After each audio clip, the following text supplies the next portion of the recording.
Coming up, part two of our look at China and their responsibility for not just the COVID virus, but for espionage across the entire spectrum. We're talking about that today.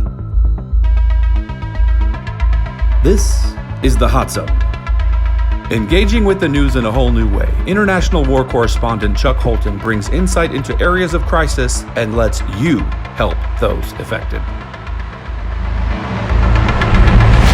Hey folks, thanks for watching. This is part two of a two-part series with interview from General Robert Spalding, Air Force General and expert on China. He lived in China for a long time. He wrote a book about the war against America that China is waging. They got smart. They realized that instead of sending armies to invade the United States like a Pearl Harbor, they were able to pretty much sort of insidiously attack America from every way. They attacked America in cyberspace. They attack America in our industrial space. They attack America in our medical space. They attack America by weaponizing the COVID virus.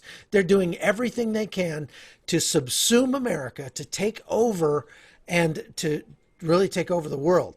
And this is our chance to make a difference, to reboot our relationship with China because of what happened with this COVID virus. And China's running scared. Let's hear a little bit more about this issue, not just from General Robert Spalding, but a little bit more about some of the insidious ways that China is taking over by the cyber realm. Check this out.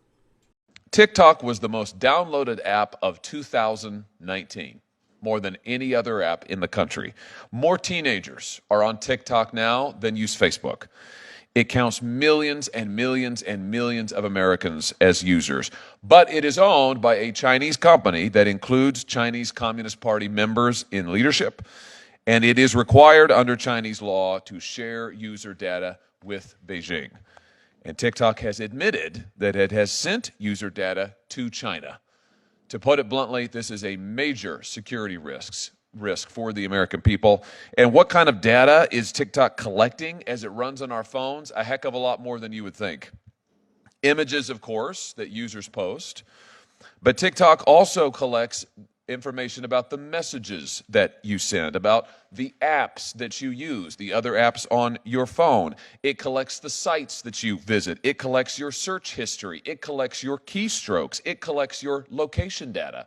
It stores all of this and maybe lots more. And I can tell you, as the father of two small children, who already have many of their friends on social media, even though they're quite young, I find this absolutely horrifying, and we know that it's a national security risk. Since our last hearing on this subject, the Pentagon, the Department of State, the Department of Homeland Security, and the TSA have all banned their employees and service members from using TikTok on government devices.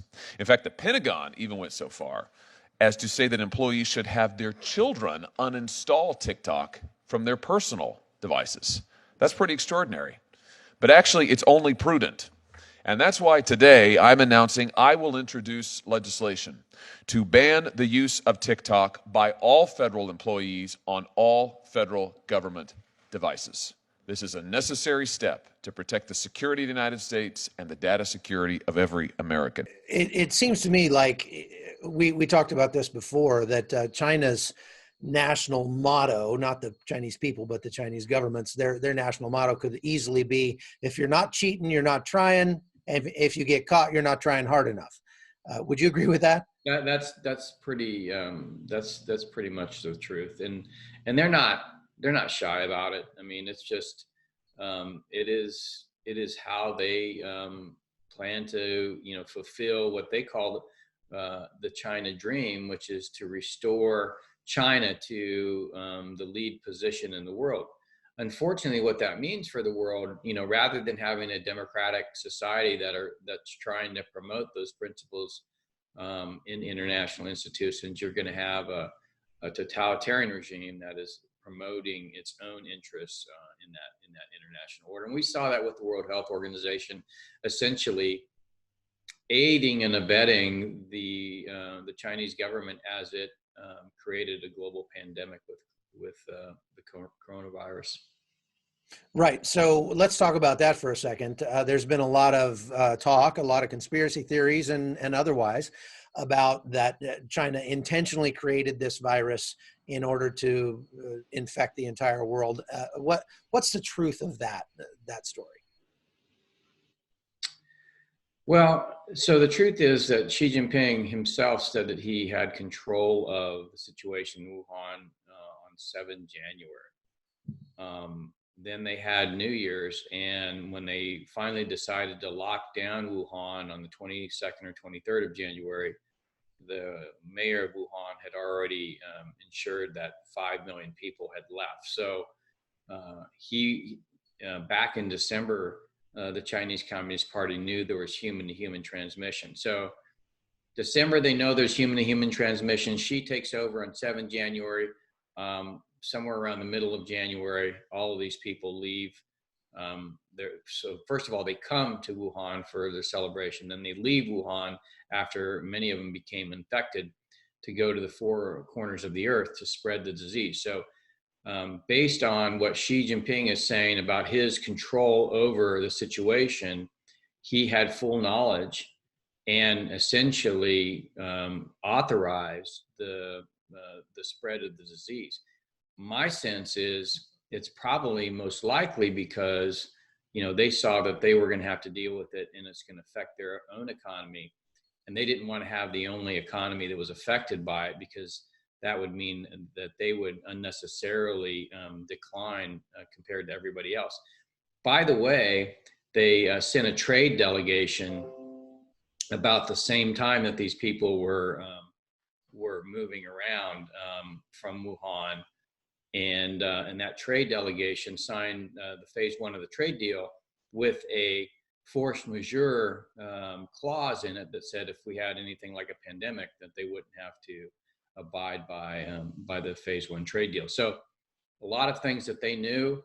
Xi Jinping himself was in control. On the 7th of January, on the 15th of January is when that trade delegation came to the United States. Around the same time, those people were leaving Wuhan. So this was entirely orchestrated by Xi Jinping at the highest levels, because they're a centrally controlled system. So based on his own words, they started the global pandemic. Now, what their motivations were for doing that, we are not going to know. It's well, just, so we don't. We could say probably whether or not they intentionally created the virus. I tend to think that they didn't intentionally create it, but they did. There's a lot of evidence that they intentionally weaponized the virus in order to, as you said, make sure that they weren't the only economy that took a hit. And indeed, while the rest of the world is still locked down, Wuhan is now back open. So right. It almost put them on the front end of it. And By the way, they were also locking down personal protective equipment, masks all over the world through their proxies to ensure that they could then profit on the lack of supply.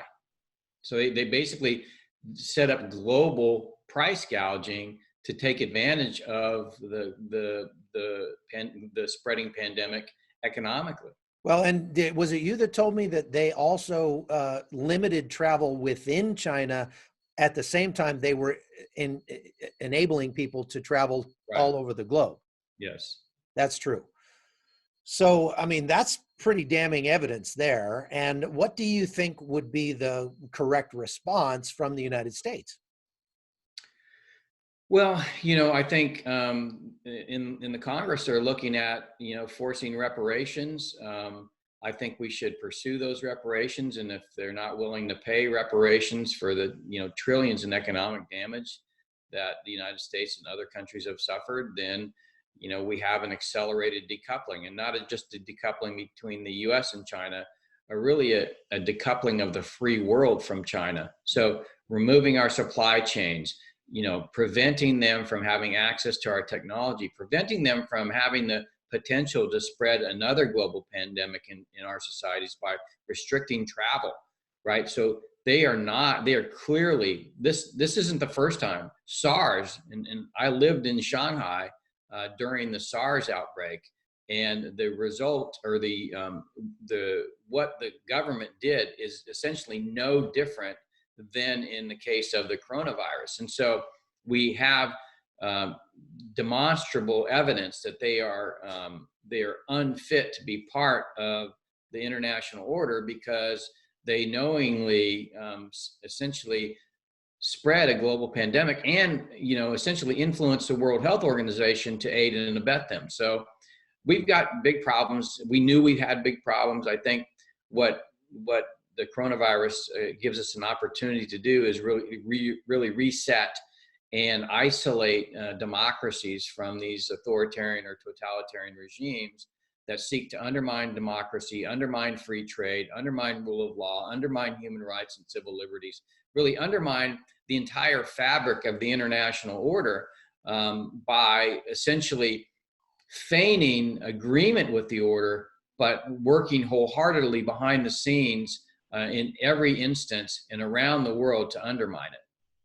Well, I think this is the opportunity we have to do that. I mean, we need to take this, the opportunity provided by this event, this global event, this absolutely historic event in our lifetimes, and kind of force that reset. So last question for you. This book came out just recently, but you obviously wrote it before this pandemic happened. What made you want to write this book? Well, I was, the Air Force wanted me to continue on in my career, but I really felt that it was imperative that I get out the message of everything I had learned during the last 5 years of my service, because I had just come to the conclusion that our world was sliding so quickly into authoritarianism, and it was being led by the Chinese Communist Party. And as a government official, you can't really reveal everything that you work on and everything that you learn. And it's really not until you can be outside of government, you can begin to talk about the things that were going on, that we were working on in the Pentagon.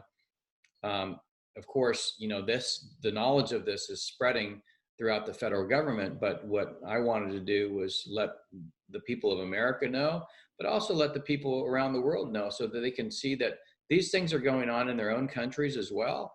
And if they really love democracy and freedom, free trade and human rights and civil liberties, then they're going to have to awake from their slumber and really take back control of their own societies. And then maybe collectively as democracies, we can begin to take back control of international institutions.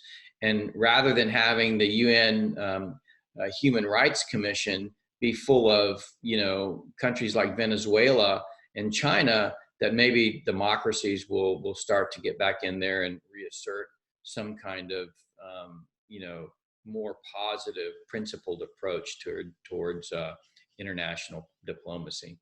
Well, General Spalding, thank you very much for your time. That's just fascinating information, and I really appreciate you sharing it with us. Good luck with your book, and where can people pick it up? They should go to generalspalding.com. They can find audio versions, e-versions, and of course, hardback copy. All right. Look forward to finishing it myself. Thanks again for coming on with us, folks. That's all we've got for today. We'll have some bonus content on the Patreon page as well. If you want to go there, that's patreon.com/hotzone. We'll see you again next week. I'm Chuck Holton. Thanks for watching. The Hot Zone is produced by Amy Holton and Livefire Media. Copyright 2019.